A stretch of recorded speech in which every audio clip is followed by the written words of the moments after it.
सुप्रभात प्रिय बच्चों। पिछले क्लास में शीर्षक प्रायश्चित के अंतर्गत पाठगत बातों से आपको अवगत कराया था। आज पुनः पाठ को नियमित करते हुए पाठ के जो अन्य मूल बात है उसके संदर्भ की चर्चा हम यहाँ करेंगे। पिछले क्लास में हम लोगों ने देखा था कि रामू की बहू और कबरी बिल्ली एक दूसरे के अब दुश्मन हो गए हैं। रामू की बहू हर हाल में चाहती है कि कबरी बिल्ली का अंत हो, वह मारना चाहती है। कारण स्पष्ट है, जो भी भोजन सामग्री रहती है कबरी बिल्ली उसे चट कर जाती है, जिसका दुष्परिणाम यह होता कि रामू को रूखा सूखा भोजन मिलता ही है, उनकी सास उन्हें डांट फटकार भी लगाती है। इसके पश्चात कबरी के हौसले बढ़ जाने से रामू की बहू का घर में रहना मुश्किल हो गया। उसे मिलती थी सास की मीठी झिड़कियां और पतिदेव को मिलता था रूखा सूखा भोजन। साथ ही साथ एक दिन रामू की बहू ने रामू के लिए खीर बनाई। पिस्ता, बादाम, मखाने और तरह तरह के मेवे दूध में उठाए गए। सोने का वर्क चिपकाया गया और खीर से भरकर कटोरा कमरे के ऊंचे ताक पर रखा गया, जहां बिल्ली न पहुंच सके। रामू की बहू उसके बाद पान लगाने में लग गई। आज एक नया भोजन बनाने का कार्यक्रम शुरू था। रामू की बहू रामू के लिए खीर बनाई थी। उसमें पिस्ता, बादाम, मखाने, काजू, किशमिश, गड़ी, छुआड़ा, मुनक्का जो भी है सब डाले गए और ऊपर से जो वर्क होता है उसको सोने का चिपकाया गया। बड़ी श्रद्धा से खाना बनाई गई और खीर से भरकर कटोरा कपड़े की ऊंची ताक पर रखी गई, जहां बिल्ली नहीं पहुंच सके और खाना भी कम से कम सुरक्षित रह सके। रामू की बहू इसके बाद पान लगाने में लग गई। इसके बाद रामू की जो बहू थी सास के लिए पान लगाने के लिए लग गई। इसके पश्चात उधर कमरे में कबरी आई। ताक के नीचे खड़े होकर उसने ऊपर कटोरे की ओर देखा, सूंघा, माल अच्छा है, ताक की ऊंचाई अंदाजी और रामू की बहू पान लगा चुकी है या नहीं यह देखा। पान लगाकर रामू की बहू जैसे ही सास जी को पान देने गई, कबरी ने छलांग मारी, पंजा कटोरे में लगा और कटोरा झंझनाहट की आवाज के साथ फर्श पर गिरा। स्वाभाविक है, खीर बनाने के पश्चात सुरक्षित जगह पर खीर को रखा गया ताकि कम से कम कबरी बिल्ली को उसका भोजन न मिल सके। लेकिन कबरी तो कबरी ही है। वह ताक के नीचे आई, खड़े होकर कटोरे की ओर बड़ी सरसरी निगाह से देखी और स्वाद महसूस की। लगा कि खीर बहुत अच्छी है। ताक की ऊंचाई को वह अनुमान कर ली संभवतः, और यह जाकर के देखी कि रामू की बहू पान लगा चुकी है या नहीं।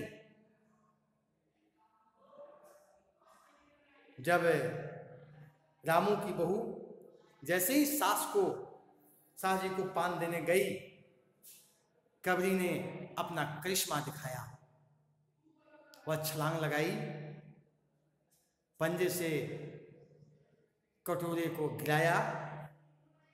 कटोरा चूंकि फूल के था, झंझनाते हुए वह नीचे फर्श पर गिरा और अनेक भागों में कटोरा विभक्त हो गया, टुकड़े टुकड़े हो गए।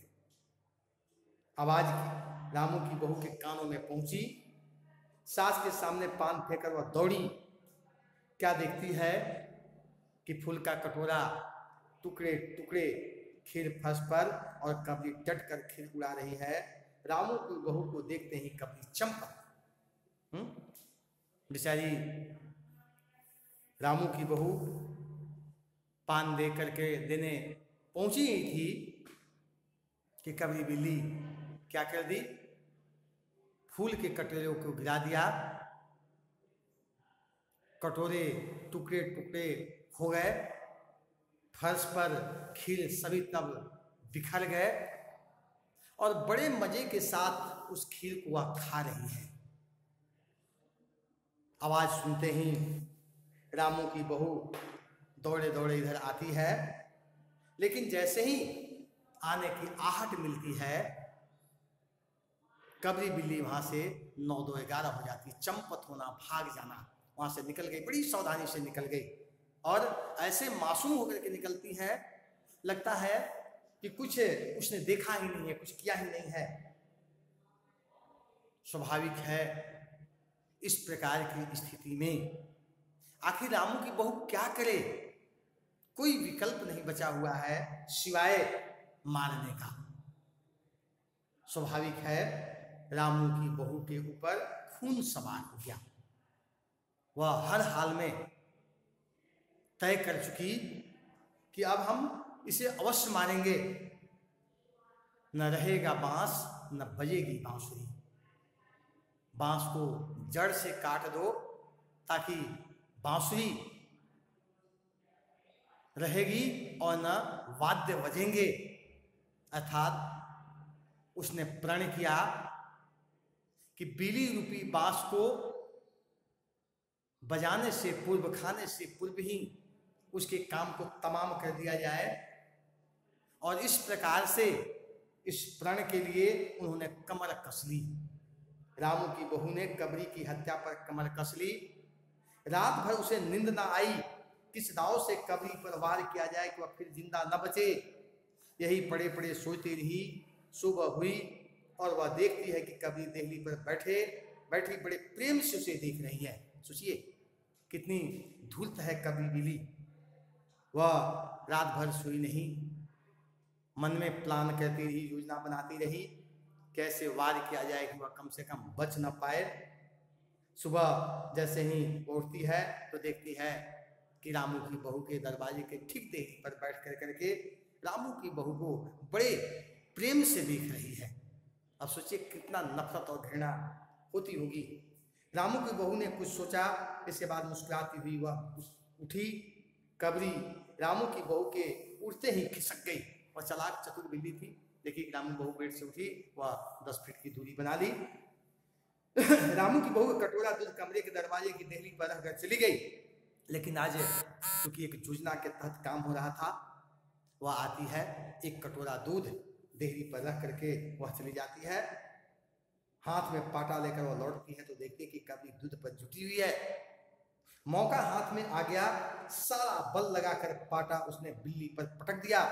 कभी न हिली न डुली न चीखी न चिल्लाई, बस एकदम उलट गई। स्वाभाविक रूप से एक मौका मिला, और इस मौका के हाथ लगते ही उस पाटा के द्वारा सारा बल ताकत लगा कर करके कभी बिल्ली पर वार किया। वह हिली न डुली न चीखी न चिल्लाई, बस चुपचाप उसी जगह उलट गई। आवाज जो हुई तो महरी झाड़ू छोड़कर, निशानी रसोई छोड़कर और सास पूजा छोड़कर घटनास्थल पर उपस्थित हो गई। रामू की बहू सिर झुकाए हुए अपराधी की भांति इन सब की बातें सुनती रही। महरी बोली, अरे राम राम, बिल्ली तो मर गई। माँ जी, बिल्ली की हत्या बहू से हो गई, यह तो बहुत बुरा हुआ। आवाज मिला तो महरी जो थी झाड़ू का काम छोड़ दी, निशानी रसोई घर से बाहर आई, सास पूजा छोड़ करके बाहर आई, और घटना स्थल पर सभी लोग एकत्रित हो गए। रामू की बहू सिर झुकाए हुए अपराधी की भांति इन सब की बातें सुनती रही। क्योंकि बिल्ली की हत्या थी इसलिए सभी लोग इसको कोसने लगे। वह एक अपराधिनी की भांति सिर झुकाए हुए खड़ी रही। महरी बोली, अरे राम, बिल्ली तो मर गई माँ जी, बिल्ली की हत्या बहू से हो गई, यह तो बहुत बुरा हुआ, क्योंकि इसे अब सगुन लोग मानते हैं, इसलिए उसने कहा कि यह तो अच्छा नहीं हुआ। ऐसे कर करके वह ठीक नहीं की। मिश्रानी बोली, माँ जी बिल्ली की हत्या और आदमी की हत्या बराबर है, हम तो रसोई न बनाएंगी जब तक बहू के सिर हत्या रहेगी। उसने साफ साफ कहा कि जब तक बहू के सिर पर हत्या रहेगी तब तक कम से कम हम खाना बनाने का काम बिल्कुल करने वाले नहीं हैं। इसके लिए अगर कुछ समाधान कीजिएगा तभी जाकर के यह कार्य होगा। तो आज के लिए इतना ही, फिर अगली क्लास में मिलेगा। बहुत बहुत धन्यवाद आपको।